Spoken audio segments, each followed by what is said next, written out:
del manejo saludable, y hoy estaremos compartiendo justamente en ese manejo saludable algunas herramientas, tips e informaciones vinculadas al tema del estrés, el estrés en las familias ante el regreso a las clases presenciales. Y para eso nos va a acompañar una persona aliada, amiga, compañera, que va a ser presentada por nuestra querida Teresa. Adelante, Teresa. Buenas tardes, bienvenida a todas las personas. Qué bueno que nos están acompañando. Bueno, comenzamos ya el proceso de organizarnos para las clases presenciales. Ya según el Ministerio de Educación, para el sector público, el día 20 se inician la docencia, pero a nivel privado ya hay muchos colegios que han iniciado sus clases después de haber tenido un largo periodo debido a la pandemia de estar con clases virtuales. Si bien es cierto, si hoy nos va a hablar Rosanna, que hubo mucho estrés cuando las clases se hicieron presenciales, fue un reto para toda la familia.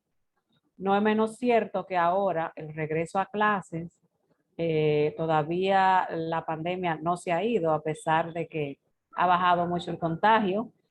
Es normal que entonces la familia también esté manejando muchas situaciones de estrés ante este regreso a clases, además de lo que implica en términos económicos, que es otro factor de estrés para las familias.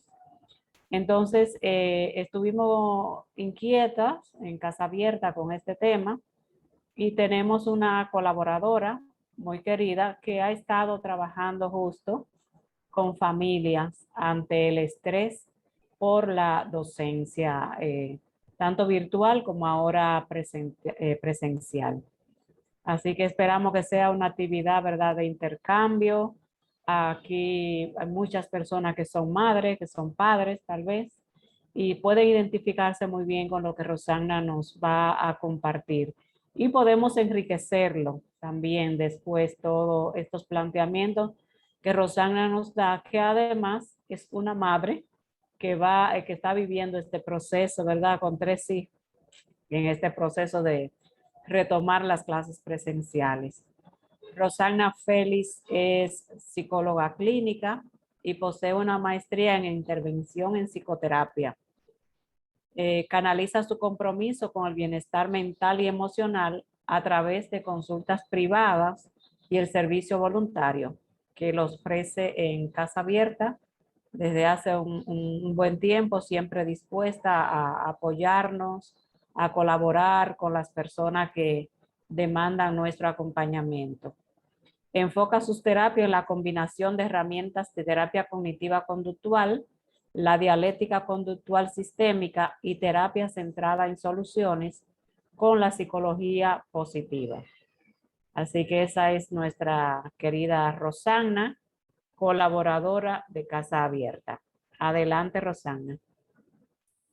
Muchas gracias, Teresa. Muchas gracias por la invitación. Para mí es un placer compartir con Casa Abierta, ya que me abrió las puertas para yo poder acompañarlos en con las personas que van a Casa Abierta, que requieren esa ayuda. De verdad que muy agradecida siempre por la oportunidad. Y así como bien dice, en el día de hoy vamos a hablar del manejo de estrés en las familias ante el regreso a las clases presenciales. Déjame compartir mi pantalla.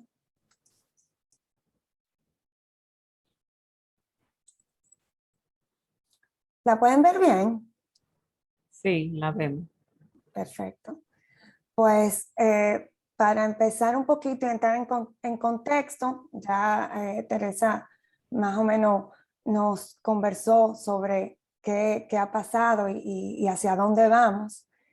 Así como ella menciona, a raíz de la pandemia, de lo que ha sido el coronavirus, en marzo del 2020 la educación pasó abruptamente a hacer de manera virtual en los casos que se podía, y en otros casos se vio interrumpida.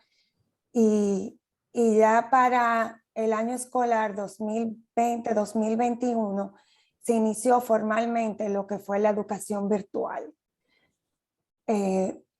Colegios privados utilizaron diferentes plataformas para llevar la educación a los estudiantes, como Zoom, Google Meet, utilizaban correos, y el sector público fue muy innovador y utilizó la televisión. Bueno, cuando digo innovador es más como distinto, que no se veía desde hace años, para llevar educación a la familia dominicana.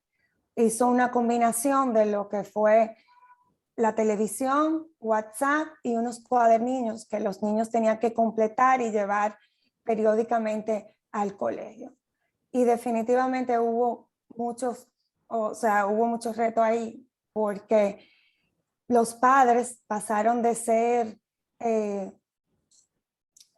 padres a realizar una labor de educación que era distinta y nueva para ellos. También, como sabemos, en nuestro país la electricidad no es algo con el cual podemos confiar, lo que hace que la virtualidad se pudiera complicar en ocasiones, porque no tenían energía eléctrica para poder recibir las clases. En las casas donde habían niños que tenían familias con 3 niños y una sola televisión, tenían que turnarse para poder tomar las clases. En fin, o sea, se vio mucha dificultad, pero se pudo terminar el año escolar de la mejor manera posible, por llamarlo de esa forma. ¿Qué pasa? Todo esto también pudo causar en los niños cualquier dificultad emocional, debido a que han estado encerrados por mucho tiempo y no han compartido con sus compañeros de clase, algo que es muy importante, lo que es trabajar en equipo, y los niños no han tenido esa oportunidad en el último año y medio. Entonces, ya en julio de este año, 2021, el ministro de Educación y nuestro presidente ya confirmaron que las clases van a empezar presenciales, como mencionó Teresa, el 20 de septiembre, a nivel público, pero a nivel privado ya han comenzado. Y vienen retos distintos. Se mantienen algunos, pero hay retos distintos que debemos enfrentar. De por sí, el inicio de un año escolar siempre trae incertidumbre a los niños por el hecho de que ¿qué profesora me va a tocar? Voy a estar con mi amiguito. Y este año se le suma lo que es la pandemia y unos protocolos diferentes que vamos a seguir hablando más adelante. Entonces, como ya hemos conversado, todo aquello genera estrés. Para conocer a profundidad qué es estrés, Lázaro y Folkman definen el concepto de estrés refiriéndose a las interrelaciones que se producen entre la persona y su contexto en el que está inserto. El estrés se produce cuando la persona valora lo que sucede como algo que supera los recursos con los que cuenta y pone en peligro su bienestar personal.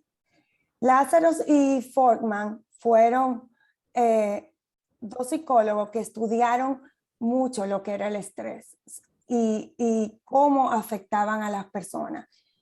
Cuando la demanda que la persona tiene sobrepasa los recursos que ella tiene para afrontar esa situación, se da el estrés.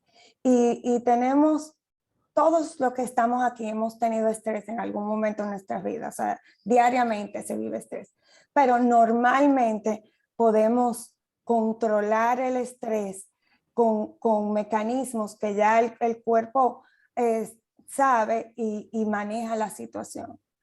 Por ejemplo, si estamos manejando en el tráfico de nuestro país, principalmente un viernes como hoy, o sea, los tapones definitivamente nos generan estrés. Queremos llegar a un lugar y no podemos hacerlo quizá en el tiempo planificado porque el tapón en la ciudad nos no permite. Si tenemos algún problema con alguna relación personal, también eso nos genera estrés. Pero si podemos solucionarla en un tiempo prudente, no se vuelve un problema. ¿Alguien? No. Cuando ya ese estrés se mantiene a través del tiempo y la persona no cuenta con los recursos para afrontarla, el estrés se puede convertir crónico. Y cuando ya se convierte crónico, entonces ahí es mucho más problemático. Un estrés crónico puede llevar a una persona a tener enfermedades tanto físicas como mentales. De ahí la importancia de aprender a gestionar ese estrés y afrontarlo adecuadamente antes de que llegue ahí. Porque las personas con estrés crónico desarrollan hipertensión, pueden tener enfermedades cardiovasculares, se puede desarrollar una obesidad por estar comiendo constantemente debido al estrés que esté presentando, y ya se desarrollan otras enfermedades debido a la obesidad. Y si entramos al tema de la salud mental, un estrés crónico puede desarrollarse ya un trastorno de ansiedad o un trastorno de depresión que es muchísimo más complejo para trabajarse y poder mejorarse de una situación así. Entonces, ¿qué factores influyen en el aumento del estrés? O sea, hay muchos factores que se ven en el día a día que influyen en que el estrés en la familia aumente. Preocupaciones por la salud en la familia. Esa es muy importante y es algo que estamos viendo actualmente en la pandemia. O sea, esa es una preocupación de que si alguien se va a contagiar, que si lleva el contagio a la casa y hay un abuelito o una persona que de alto riesgo. Entonces, constantemente existe actualmente esa preocupación por la salud en la familia. Cuando hay un divorcio en la familia, también eso genera estrés porque las parejas obviamente tienen situaciones que tienen que solucionar para ver cómo sería lo mejor para la familia, lo cual se le traspasa a los niños. Entonces, también se ve el estrés en la familia ahí. Cuando hay dificultades educativas en los hijos, definitivamente es otro factor que genera estrés, y ahora en la pandemia es una preocupación que está latente en lo que ha sido la educación virtual. O sea, se puede dar sin educación virtual con frecuencia. Ahora con la educación virtual es algo que se ha visto más. El comportamiento de los hijos también, cuando los hijos constantemente no obedecen en la casa, eso genera mucho estrés en la familia, y el confinamiento y el estar encerrado ha causado que ese comportamiento de los niños no sea el más apropiado, y por tal razón genera estrés constante en la familia. Si hay un desempleo de los padres, también eso que mencionó Teresa, que eso es algo que estamos viendo actualmente. Muchas personas han perdido sus empleos y por ende pueden venir problemas económicos que también influyen en el aumento de estrés en la familia. Si hay una mudanza, también un cambio de país, eso también puede afectar. Cuando hay una falta de red de apoyo, o sea, de red de apoyo, cuando no podemos contar con nuestros seres queridos que estén ahí para ayudarnos en momentos donde lo necesitamos, también genera estrés. Y eso es algo que se ha visto en la pandemia a pesar de que ya ahora hay un poquito más de normalidad y ya se sabe de que cómo se puede reunir la familia y se está haciendo, eso fue algo que se vio mucho en el inicio de la pandemia. Y obviamente tareas cotidianas del día a día, como es por el trabajo, estrés, porque tengo alguna reunión importante en el trabajo, porque tengo un examen importante en la escuela, eso también genera estrés en la familia. Entonces, ¿cuáles son esos efectos? O sea, todos esos son los factores que afectan, pero ¿qué efecto tiene esto en la familia? Efecto negativo en la calidad de la educación, o sea, el hecho de que la familia esté estresada o que haya estrés en la familia, la calidad de la educación de los niños definitivamente se ve afectado. Efectos negativos en la salud emocional de los miembros de la familia, ya eso lo hemos mencionado. Efectos negativos en la salud física de los miembros de la familia. Efectos negativos en la relación padre-hijos. Y esto es muy importante porque cuando el padre está estresado, la madre está estresada, esa relación padre-hijo se ve bastante afectada, se pierde esa conexión emocional que debe existir. Y de ahí la importancia de ponerle atención cuando nos estamos sintiendo estresados. Y se puede complicar más porque puede llegar a haber abuso infantil, tanto abuso psicológico como abuso físico en la familia. Entonces, ya hemos visto lo que es los detonantes de estrés de manera general, pero ahora vamos a enfocarnos en lo que es el regreso a las clases presenciales. Incertidumbre al no saber qué esperar.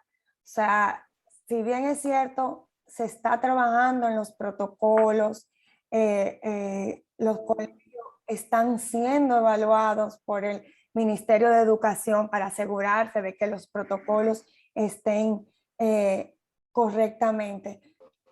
Como quiera, existe esa incertidumbre, o sea, la incertidumbre de qué va a pasar. ¿Tendrá el colegio los protocolos debidos para la protección de los niños? O sea, eso es lo más importante, que los padres se están preguntando. O sea, ¿de verdad se va a llevar un día entero, un día entero en el colegio, todos esos protocolos, cuando todos esos niños estén juntos en el plantel escolar? También hay mucha incertidumbre sobre las vacunas, de quién está vacunado y quién no. Sí sabemos que el personal docente está vacunado, pero no todos los niños mayores de 12 años están vacunados. O sea, eso todavía no se logra, el porcentaje no es alto. Y los niños menores de 12 años, ya que no aplica para la vacuna, tampoco están vacunados. Entonces, definitivamente es un estresor nuevo que entra a lo que es el regreso a las clases presenciales. Y como ya he mencionado, todo esto es preocupación a que si se podrán llevar los protocolos de cuidado correcto. Y en esto me refiero más a nuestros hijos. O sea, nuestros hijos van a poder ellos pasar un día entero de clase con sus mascarillas puestas. Esa es una gran preocupación. Se van a lavar las manos frecuentemente, van a mantener el distanciamiento. O sea, sabemos que a los niños lo que les gusta es estar con sus compañeros, les gusta abrazar, jugar de mano. O sea, eso es lo más frecuente que se ve cuando los niños están juntos. Entonces, definitivamente el regreso a clase trae esa preocupación a los hogares. Problemas en el aprendizaje de sus hijos.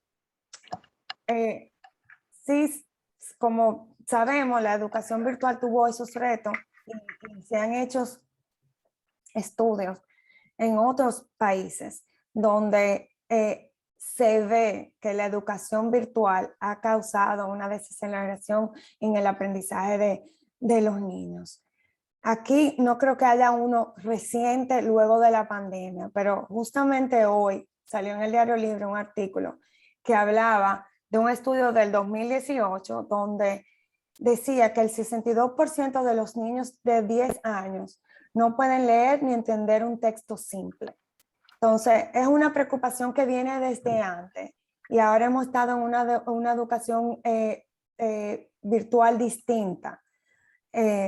Definitivamente, los padres se preocupan que cuando ven ese regreso a clase, van a ver como el retraso, si hay algún retraso en sus hijos y si van a poder... A las 7:15.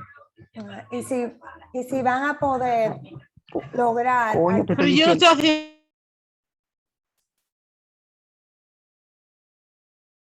Si van a poder lograr alcanzar el nivel donde deberían estar. O sea, una preocupación que hay.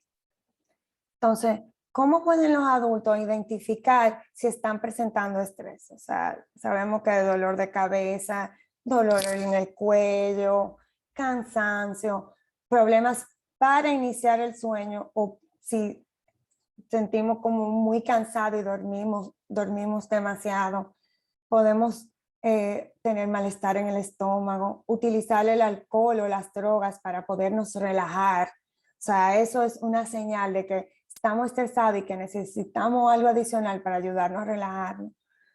Pérdida, aumento de peso, falta de energía o de concentración. También podemos sentir dolor en otra parte del cuerpo, no necesariamente cabeza y estómago, y puede ser debido al estrés. Podemos también tener problemas en nuestras relaciones sexuales con nuestras parejas y eso puede ser relacionado al estrés. Entonces, definitivamente hay que estar pendiente a todos esos indicadores de que pueden ser a causa del estrés. Obviamente, uno descarta que no haya alguna enfermedad física que te esté dando un dolor de cabeza o un dolor de estómago, pero si es algo frecuente, recurrente, pues definitivamente puede ser debido al estrés. Entonces, ¿cómo identifico el estrés en mis hijos? Con los niños es más difícil identificar el estrés que en los adultos, porque normalmente ellos no hablan de que se sienten estresados, aunque ya es una palabra común. No, los niños ya ese término lo utilizan normalmente y podemos comunicarnos más con ellos sobre eso. Pero si no está esa comunicación, hay que estar pendiente. Si el niño parece estar más apegado de lo normal, donde se ve como mañoñito, como decimos aquí, que quiere estar más con mamá, más con papá, o todo lo contrario, está muy inquieto, más inquieto de lo que normalmente es, pues hay que estar pendiente. Muestra cambio en los hábitos alimenticios y de sueño, que le da trabajo acostarse, se despierta más temprano o se despierta mucho más tarde. En el caso de los adolescentes, hay que estar pendiente también. Hay un cambio notable en los hábitos alimenticios, expresan pensamientos, preocupaciones negativos y esto es muy real. O sea, yo oigo a niños diciendo que le preocupa el regreso a clase porque tienen miedo a un contagio. O sea, ellos están pendientes de eso y definitivamente es una preocupación que está latente. Se puede ver cambios de humor, o sea, que de repente no quiere que le hablen. Esto se ve mucho con los adolescentes, que no, ahora no quiero hablar. Entonces, tenemos que estar pendientes, bien pendientes. Tristeza sin motivo aparente, donde pueden llorar con más frecuencia de lo que normalmente lloraban. Falta de concentración, problemas psicosomáticos, y aquí también entra lo que es dolores de cabeza, dolor de estómago, también se le puede ver eczema en la piel y puede ser relacionado al estrés. Y mojar la cama luego de que ya no lo hacía, o sea, luego de que ya habían superado esa etapa y vuelven a una regresión y comienzan a mojar la cama. Entonces, estos son indicadores de que hay que estar pendiente y esto es muy importante porque muchas veces nosotros los padres minimizamos las cosas que le están pasando a nuestros hijos y no le prestamos la atención que necesita. Y si no se hace a tiempo, pues entonces puede desarrollar en algo mucho más complicado. Entonces, de ahí la importancia de prestar atención cuando se vean cambios así. Entonces, ¿cómo manejar el estrés relacionado al regreso a clase? Lo principal es mantenernos informados. Es extremadamente importante ir a las reuniones del colegio. Cuando el colegio llame a una reunión para dar la información de cómo será el regreso a clase, tenemos que estar ahí en primera fila para tener toda la información que se necesita de cómo se va a hacer el regreso y cómo se van a llevar los protocolos. Y preguntar y no cansarnos de preguntar. O sea, cualquier duda, preguntarla. Porque mientras más informados estamos de cómo se van dando las cosas, nos va a ayudar a minimizar el estrés que sentimos ante esa incertidumbre.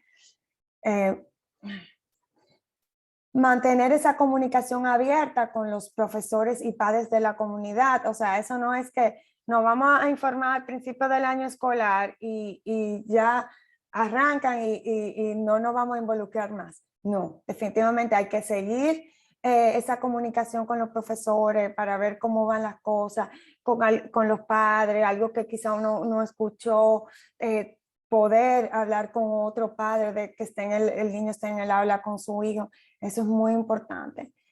Fomentar la familiaridad con todo en el proceso en la familia.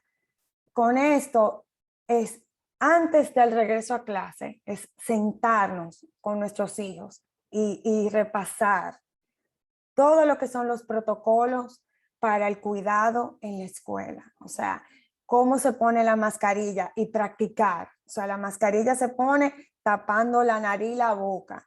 Y asegurarnos que esa mascarilla le quede bien, que no sea una mascarilla que le apriete, que tenga pelito y que le moleste en la nariz. O sea, hay que sentarnos con ellos, hablar del lavado de manos o utilizar el gel, el alcohol con frecuencia, de tratar de no llevarse la mano a la cara, también es sumamente importante.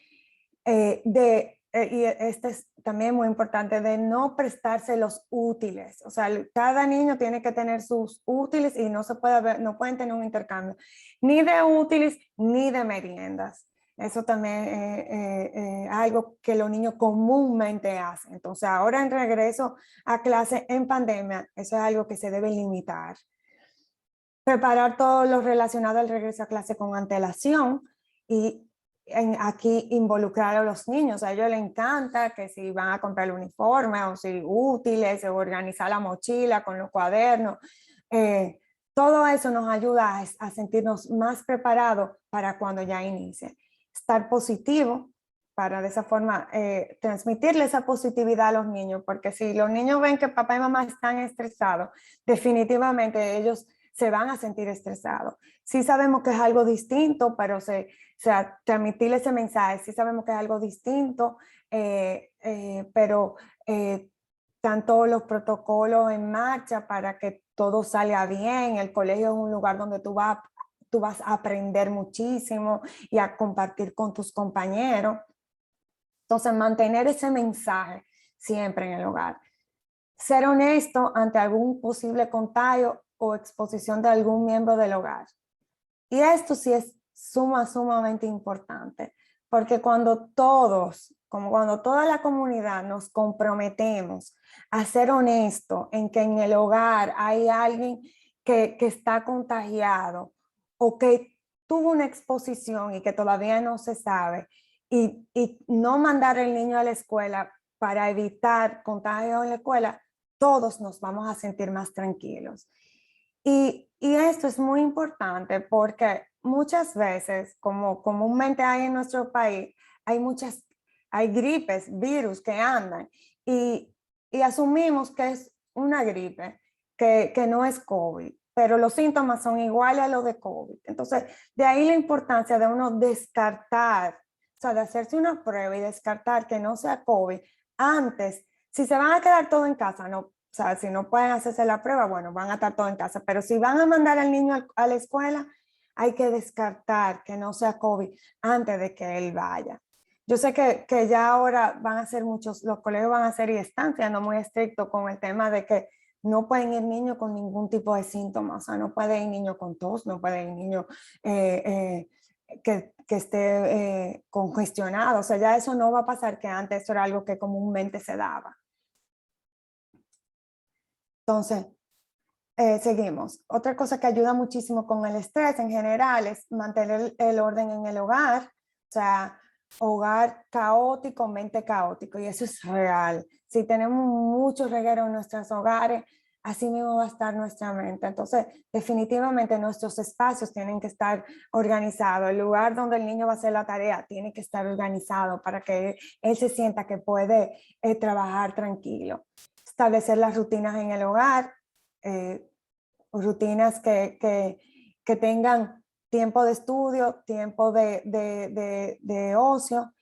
Y aquí ya el cambio tiene que empezar a hacerse desde ya. O sea, ya hay niños que ya arrancaron y definitivamente ya ellos tienen que tener sus horarios de dormirse ya establecidos. Y qué pasa cuando lleguen a la casa. Todo esto es muy importante, hacerlo con anticipación, hacerlo 2 semanas antes, para que ya cuando llegue el día del regreso a clase, el niño ya esté en esa rutina principalmente de dormir, porque ya en las vacaciones los niños siempre se acuestan más tarde y uno lo deja para que disfruten sus vacaciones, pero ya cuando empiecen las clases es extremadamente importante que ya ellos estén durmiendo a la hora establecida para que ya estén descansados al momento de ir a la escuela, y eso disminuye el estrés. Estar temprano en la mañana también es otra cosa que disminuye el estrés. No hay nada que nos cause más estrés en un día que empezar el día tarde. O sea, cuando uno está tarde para llegar a un lugar, ya el día empezó con estrés. Entonces, si los padres están tarde, porque los padres se levantaron tarde y levantaron a los niños tarde, está todo el mundo tarde, se vuelve un caos. Entonces, de ahí la importancia de tener esas rutinas claras. Establecer los límites de acuerdo para que ellos sepan qué esperar. Y esto es en cuanto a uso de tecnología, o sea, establecer esos límites que ya ahora en clase quizá no pueden estar utilizando los videojuegos tanto como lo hacían en las vacaciones. Y todo esto es importante que lo hablen antes de que empiecen las clases, porque los niños ya están claros, y que cuando no se cumplen esos límites establecidos, o sea, papá y mamá ponen límites y se pueden llegar a acuerdos. Y los acuerdos muchas veces se aplican más para los adolescentes, que tienden a ser más negociantes que los pequeños. Pero cuando ya eso está claro y ellos saben que si se rompe eso hay una consecuencia, ya no hay que discutir, porque ya eso lo hablamos con anticipación y todos acordamos que así va a ser. Entonces, por eso esa recomendación es muy importante. Ya esto aplica un poquito más con los niños, incentivar la comunicación con ellos, que ellos sepan que pueden hablarles de qué les preocupa, que estamos ahí para escucharlos, y escucharlos sin juzgarlos, o estar abiertos. O sea, tenemos que motivarlos para que nos hablen. Ofrecerle frases como: tú sabes que estoy aquí para ti, tú sabes que yo confío en ti, tú puedes confiar en mí, para que ellos se abran. Y muchas veces tendemos a agobiar a los niños cuando llegan del colegio y bombardearles muchísimas preguntas, y no necesariamente ese es el momento de que ellos quieren hablar. Quizás están muy cansados y más tarde sería más apropiado, cuando ya hayan podido almorzar y descansar un poquito. Entonces ya ahí uno puede sentarse y tener esa comunicación con ellos. Pero lo más importante es que ellos sepan que los padres están ahí para ellos. Algo divertido podría ser, cuando ya llegue ese primer día de clase, organizar una actividad con ellos, que sea ir a comer un helado, ir a un parque a caminar. O sea, eso sería como algo distinto para los niños, que lo hagan como la primera semana de clase, ya que es algo distinto.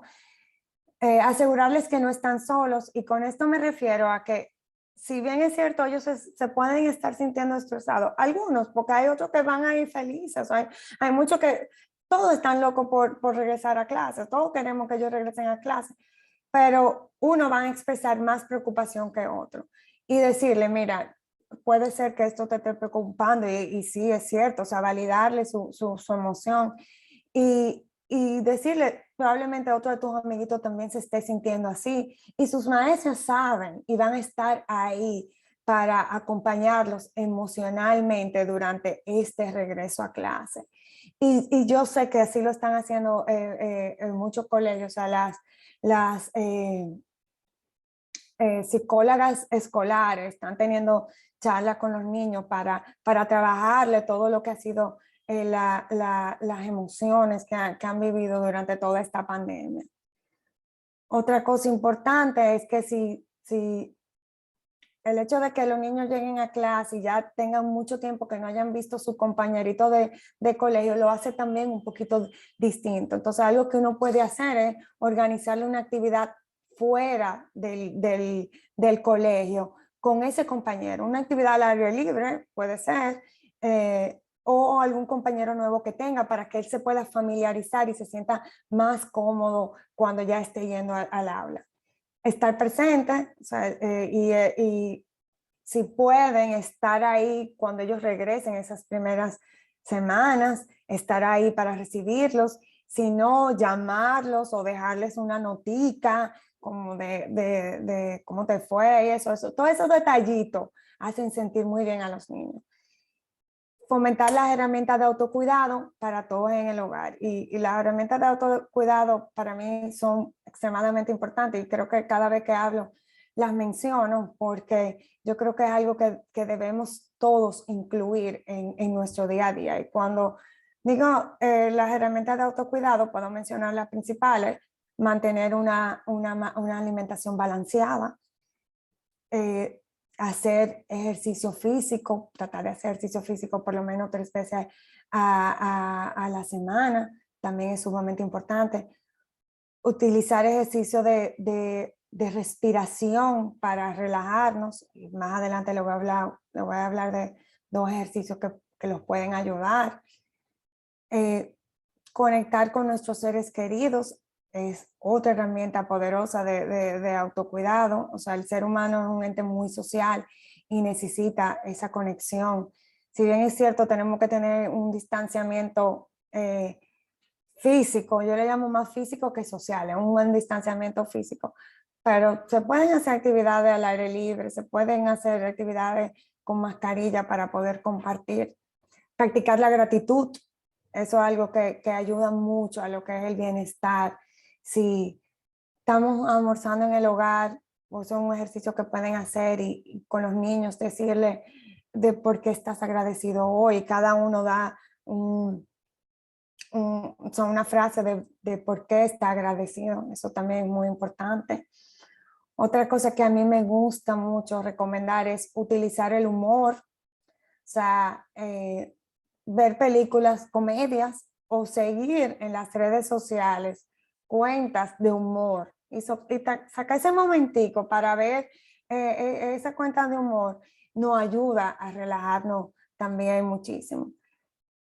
Y limitar el acceso a las noticias. O sea, las redes sociales son muy buenas, o sea, nos ayudan, pues son muy buenas, pero nos bombardean con muchísima información, mucha noticia. Entonces, tratar de limitarse ese exceso de noticias, buscar fuentes confiables para estar informados, principalmente con todo lo que tiene que ver con la pandemia. También es muy, muy importante.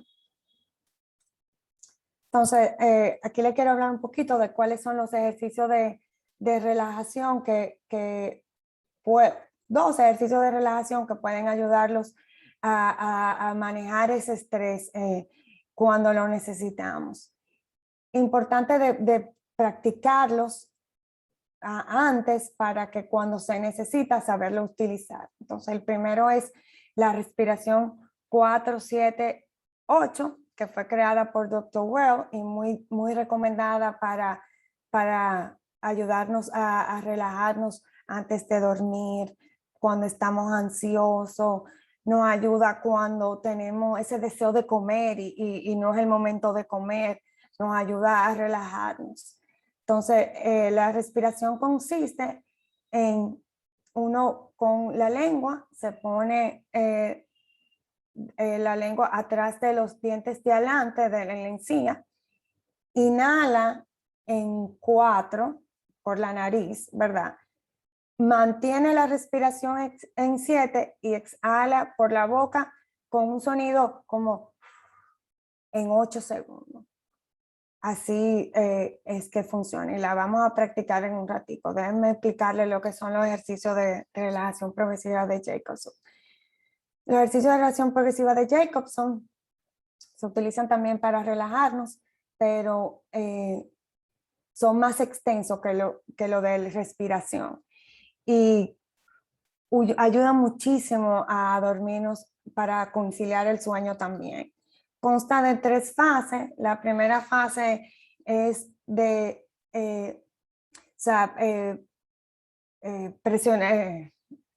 tensionar, la palabra, tensionar las partes del cuerpo y relajarlas. Entonces, por ejemplo, si vamos a tensionar la frente, la subimos y la relajamos. Y así vamos por todas las partes del cuerpo. Si es la boca, y la relajamos. Y seguimos recorriendo el cuerpo entero. Entonces, esa es la primera fase. Luego de que terminemos esa fase, hacemos la segunda fase, donde es recorrer el cuerpo entero y ver cómo se siente cada parte que se tensionó y que se relajó. ¿Y qué se siente? ¿Se siente caliente? ¿Se siente un hormigueo? O sea, detenernos y ver si nos sentimos relajados. Y la tercera fase sería hacer un ejercicio de imaginación. Imaginarnos un lugar donde nos guste ir, puede ser la playa, la montaña, y estar relajados por un rato de tiempo con esa imagen en nuestra mente.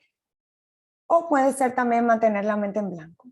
Estos ejercicios de relajación progresiva de Jacobson requiere como más práctica para hacerlos. Si pueden buscar en YouTube, y hay videos de ejercicios de relajación progresiva de Jacobson que pueden seguir y seguirla mientras la van haciendo. Así que los invito que la busquen para que lo practiquen.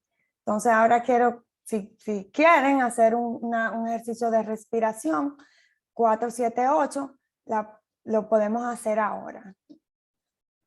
¿Se animan? Sí. Vamos. Ok.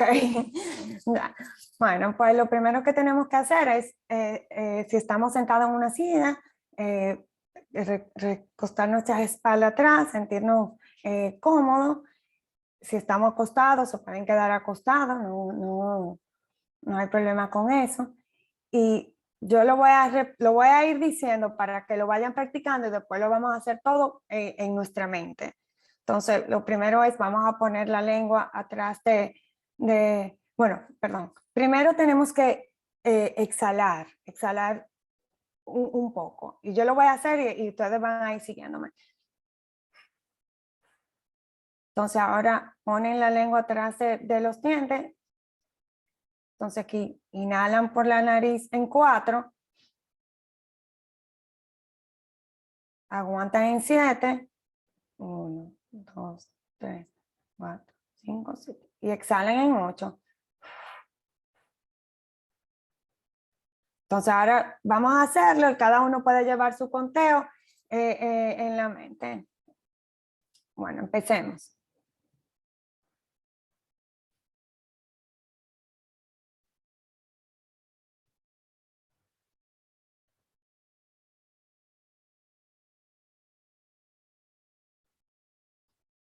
¿Lo hicieron? Sí. ¿Cómo se sintieron? Bien. Es importante que se repita 4 veces, o sea, no más de 4 veces, que uno lo haga y lo repita 4 veces el ejercicio y que lo haga, puede hacerlo 2 veces al día y mientras más lo practica, mejor es, porque cuando lleguen esos momentos que estemos estresados, por ejemplo, en un tapón, ahí lo podemos hacer y nos va a ayudar a relajarnos. Entonces, Eso es lo que se siente, un poco de relajación. ¿perdón? Que sí, eso era lo que se siente, un poquito de relajación cuando Sí. se hace. Sí, lo que hay que hacerlo 4 veces. Si lo hacemos 4 veces, nos vamos a sentir mucho más relajados. Es un ejercicio muy bueno, ¿verdad? Entonces, tengo esta frasecita aquí. No es el estrés lo que nos mata, es nuestra reacción al mismo. Hans Selye. Hans Selye fue uno de los pioneros de hablar del estrés y el efecto en los seres humanos. Gracias. Si tienen alguna pregunta, estoy aquí a la orden. Gracias, Rosana. Excelente recurso lo que nos da para enfrentar el estrés. En estas sesiones hemos hecho varias actividades sobre el estrés, pero en esta ocasión lo estamos haciendo enfocado en la familia. Me ha parecido excelente el enfoque que tú has dado ya el estrés familiar, no de manera individualizada y en relación a lo que es el inicio de las clases presenciales, que ha podido describir muy bien cuáles podrían ser los estresores y cómo manejarlos. Al final nos da esta técnica, pero todos esos recursos anteriores que mencionaste van a ayudar a que la familia pueda manejar mejor el estrés ante esta nuevo o el reintegrarnos a las clases. Les pedimos a las personas que quieran conversar, que quieran hacer alguna pregunta, algún aporte. Aquí son madres, padres. Yo recuerdo en el equipo de psicología de Casa Abierta cuando nos reunimos, lo que son madres y padres de niños y niñas pequeños en edad escolar, nos contaban de su experiencia, de cómo es el estrés y qué pudiera ayudarle. Así que les invito no solo al equipo que he mencionado, sino a todas las personas que están acá, que puedan pues, hablar de sus experiencias, hacer aportes y también hacer preguntas. Si deja de compartir, Rosana, así Ok, sí. nos sentimos más cerquita. Tenemos... Quería ¿sí? decirles algo que no lo mencioné, pero es importante. Los ejercicios de respiración lo pueden practicar con los niños. O sea, los niños pueden aprender desde pequeños a trabajar su respiración. Y si lo hacen desde pequeños, ya cuando lleguen a la adultez, es una herramienta que pueden utilizar fácilmente. Que me faltó mencionarles eso. Excelente, claro, muy buena observación. Entonces, hay una persona en el chat que es una persona que ha estado participando siempre de estas actividades, nos ha apoyado, que es maestra de escuela. Y ella dice que, bueno, en resumen, que en muchos centros, tal vez a nivel privado, tienen como un mayor cuidado, pero en las escuelas los niños, tanto los niños, las niñas y la madre, todo, actúan como si no existiera el COVID ya, como que están muy relajados en relación a esta condición. Y ella dice, ¿qué sugerencia? ¿Cómo podemos intervenir en esta situación? Es definitivamente una preocupación real. Lamentablemente, muchas veces no tenemos el control de los comportamientos de otros, que eso es algo que tenemos que tener presente. Lo que sí podemos hacer es no cansarnos de educar a la población cada vez que sea posible. O sea, y cuando digo educar a la población es que si estamos en una fila en un banco y uno ve a alguien que tiene la mascarilla puesta aquí, no tener vergüenza y decirle, discúlpeme, tiene que subirse la mascarilla y enseñar con el ejemplo. O sea, que ellos vean que si la mayoría de la población está utilizando su mascarilla, está con el distanciamiento, pues por lo menos puedan seguir ese ejemplo.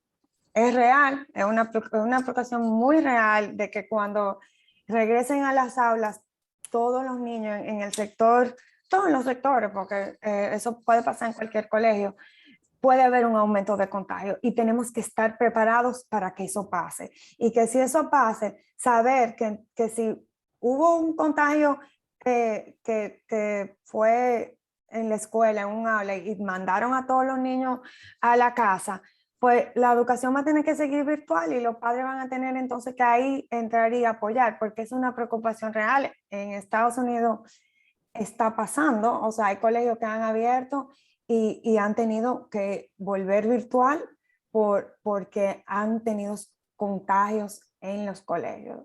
Entonces, todavía hay mucha incertidumbre en cuanto a qué va a pasar.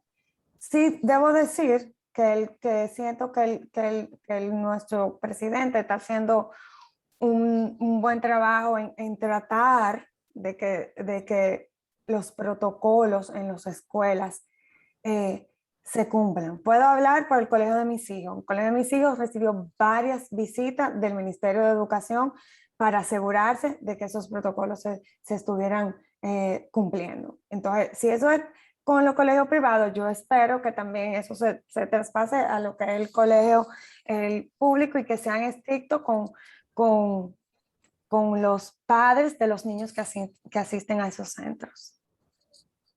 Eso esperamos, que haya un seguimiento constante para ayudar a las maestras. Gracias, Ingrid, por tu pregunta. Y tenemos la mano levantada de Alba Iris. Adelante.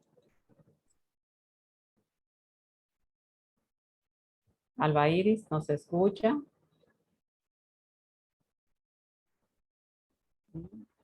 Bueno, Alba Iris no nos escucha. Si hay otra persona que tenga un comentario de su experiencia que pueda servir para que todos y todas las personas que estamos aquí pues seamos aún más edificados, pues pueden abrir sus micrófonos y conversarnos sobre esto, ¿no? Mientras las personas se animan a participar, a preguntar, Rosana, esa experiencia que tú tuviste de acompañar a familias ante el estrés cuando estaban de modo virtual, y que no es algo que se descarta, que podamos volver a la virtualidad. Y me gustaría que tú un poco hables cuál fue esa experiencia, porque fue inclusive un trabajo científico que hiciste sobre ese proceso de estrés que se vivió en la virtualidad, y como repito, pudiéramos volver a ese estado. Sí, fue un trabajo muy bonito, de verdad que ayudar a madres. Me tocó, estaba abierto a madres y padres, pero me tocó ayudar a madres. Fue algo que se pudo lograr en algunos casos más que otros, porque habían situaciones diferentes en las familias, pero sí pude ver una disminución del estrés en esas madres que se intervinieron. O sea, yo estábamos trabajando con una escala de estrés percibido que se pasaba al inicio de las intervenciones, y luego eran 8 intervenciones, luego de las intervenciones se volvía a pasar la escala para nosotros poder medir si había una mejoría. Y hubo una mejoría, en algunos casos más que en otros, pero sí se mejoró. Se utilizaron herramientas similares a las que yo mencioné aquí, o sea, las herramientas de autocuidado, o sea, los ejercicios de relajación, todo eso se aplicaron para esos padres. Y la comunicación, se trabajó también la parte de mantener esa comunicación asertiva con los niños en el hogar, los límites, la rutina, todo eso, y pudieron aplicarlo. Así que fue una experiencia muy buena. Y que lo que funcionó para manera virtual, de manera similar, muchos de los recursos van a funcionar también de manera presencial. Así es. Y todo eso que tú trabajaste. Nuestra compañera Antonia de San Francisco confirma esa afirmación que tú haces de que los niños y niñas tienden a compartir mucho los útiles, las meriendas, y el riesgo que eso pudiera significar. En la escuela que que tenemos en San Francisco, para una escuela cultural, ella pudo evidenciar cómo eso se da. Entonces sería parte del proceso educativo, ¿verdad? Con los niños y niñas, como tú bien lo decías, ante esta condición, que esperamos que también, así como digo que pueden volver a las clases virtuales, también esperamos que, ¿verdad? También la pandemia ya no sea un tema y que volvamos completamente a la normalidad anterior a la pandemia. Julio, ¿nos quiere compartir algo? Sí, básicamente quería hacer un comentario con relación a la educación de los padres, con relación a los hijos en cuanto al uso de la mascarilla y cuidado en sí, ya sea en el camino, allá mismo y todo eso, porque, por ejemplo, yo trabajo en zona franca y tenemos alrededor de 1 año y pico trabajando con la gente continuamente, bajo pandemia, bajo uso de mascarilla, distanciamiento, uso de manitas limpias y un sinnúmero de cosas. Y el trabajo mayor que hemos tenido precisamente a veces es con las mismas personas, tratando de cuidarlas a ellas mismas, porque se van cansando el uso de la mascarilla. Ahorita hay gente que entiende que se la puede poner en la barbilla o se la pueden subir a la cabeza o me la quito un poco para respirar, pero al rato ya lo cojo como si fuera una rutina y uno tiene que estar constantemente trabajando esa parte con todo el mundo, independientemente de que sabemos que es una realidad y es un peligro. Entonces, una parte que creo, previo a la introducción de la apertura de clase, que nosotros, ¿verdad? Que sí, como padres, trabajemos esa parte con nuestros hijos, de forma tal de que entiendan que no es una mera exigencia, sino cuál es la razón por la cual debemos usarla. Es un comentario más. Muchas gracias, Julio. Alba Iris, no sé si está Déjame ahí. decirle algo a Julio, ese comentario. Y eso es adultos. O sea, es un buen ejemplo donde se está trabajando para poder seguir los protocolos con adultos. Entonces, con niños es un reto mayor, o sea, que se va a vivir y se van a cansar de la mascarilla. O sea, ellos llegan cansados de pasarse el día entero con la mascarilla porque yo aquí lo estoy viendo. O sea, no es lo mismo, le va a tomar un tiempo adaptarse. Sí sé que en el patio, cuando están en recreo, ya al aire libre, ahí le permiten que se puedan quitar la mascarilla. Y otra cosa es también que los agrupan, no es que se pueden juntar con todo el mundo, o sea, tú vas a estar con los niños de tu clase, tú no puedes estar con tu vecino que está en otro curso, no. Entonces, normalmente se tienen que quedar en esos grupos, en los recreos y en el aula. Entonces, eso también va a ser un reto.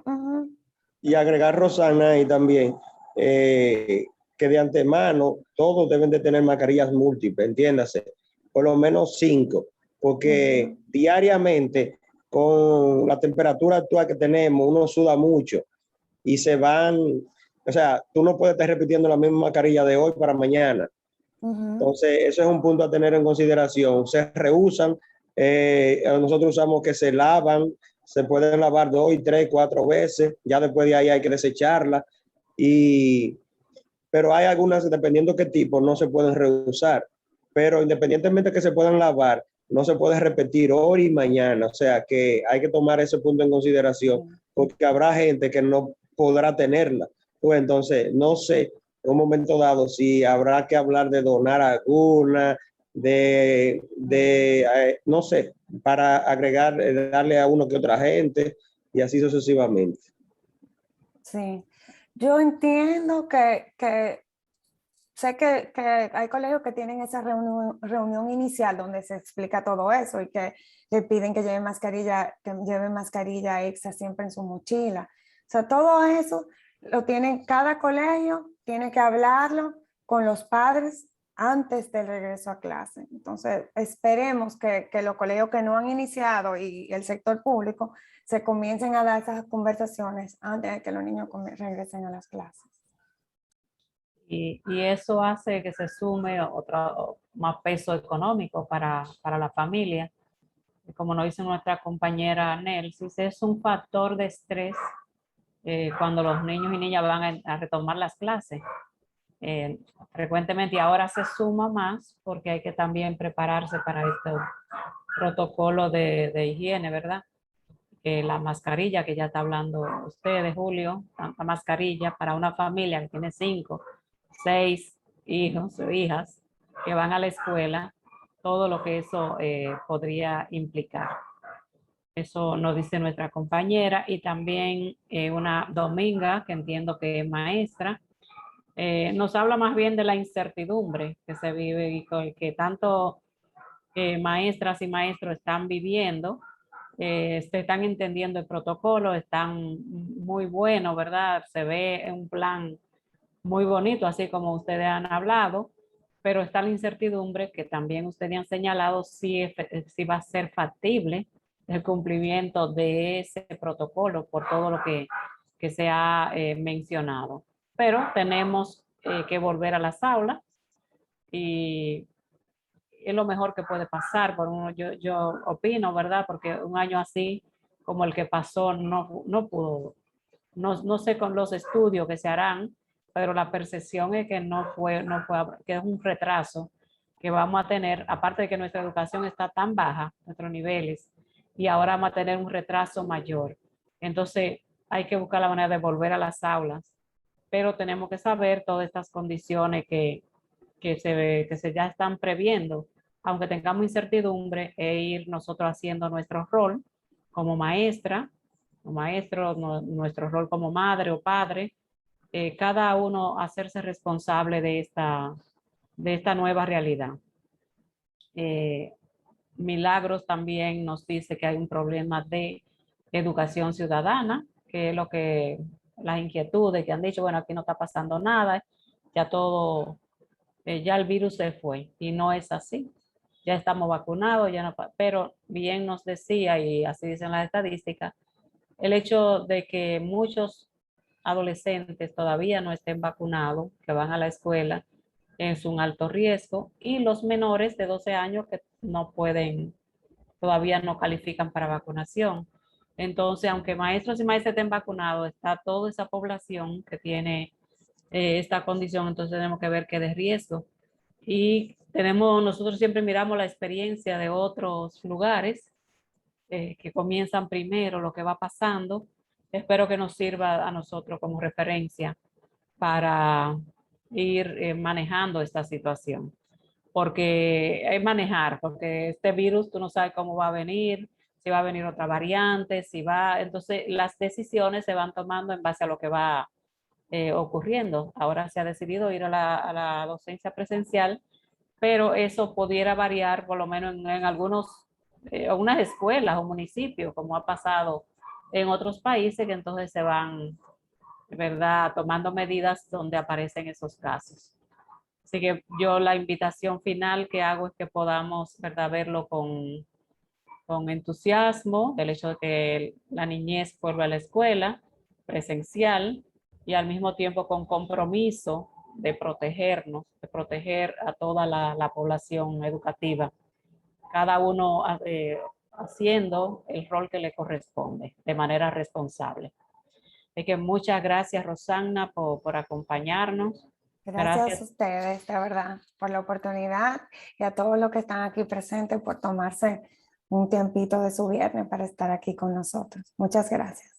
Sí, creo que nos ha dado herramientas muy valiosas, ha hecho un buen análisis de lo que podíamos, y la participación de las demás personas, tanto los comentarios en el chat como Julio, que han enriquecido esta actividad. Muchísimas gracias, y seguimos coordinando siempre tareas, actividades en aras de contribuir a tener una mejor salud mental, como nuestra campaña. Ten una vida plena y cuida tu salud mental. Todo lo que has hablado es para tener una mejor salud mental. Bueno, aunque había cerrado, ahora veo que Erika levanta las manos antes de pasarle a Raidiris, después de que nos hable Erika, que también es otra aliada de Casa Abierta porque está haciendo una pasantía con nosotros. Entonces, Raidiris, para hacer el cierre de la actividad. Erika, ¿bajaste la mano o...? Ya. Entonces, Erika bajó la mano. Raidiri, te pasamos a ti para que cierre esta actividad. Gracias, Teresa. Gracias, Rosana. Y gracias a todas las personas que han participado. Rosana ha estado compartiendo factores que influyen en el estrés en las familias, detonantes, cómo identificar en los niños y las niñas el estrés, qué hacer como personas adultas, elementos muy básicos y claves como promover la confianza, activar la escucha activa, practicar la comunicación asertiva, propiciar la empatía, fomentar herramientas de autocuidado, y nos ha dado prácticas de relajación. Gracias, gracias, Rosagna. Realmente sí, en este tiempo necesitamos mantener la apertura y la responsabilidad y la corresponsabilidad que este tiempo lleva. Así que por todo esto, vamos a abrir nuestros micrófonos y aplaudir a Rosagna en agradecimiento por este espacio que hemos tenido. Muchas gracias, Rosagna. Bravo, Rosagna. A la orden. Bravo, A la muy orden bien, siempre. excelente. Bueno, Claro. invitarles a todos y a todas que como siempre nos acompañen el próximo viernes, que tendremos otra sesión educativa tan importante y valiosa como la que hemos tenido hoy. Y desearles a todos y todas que tengan un buen descanso y un buen resto del día. Muchas gracias. Nos encontramos. Gracias a ustedes. Gracias a ustedes.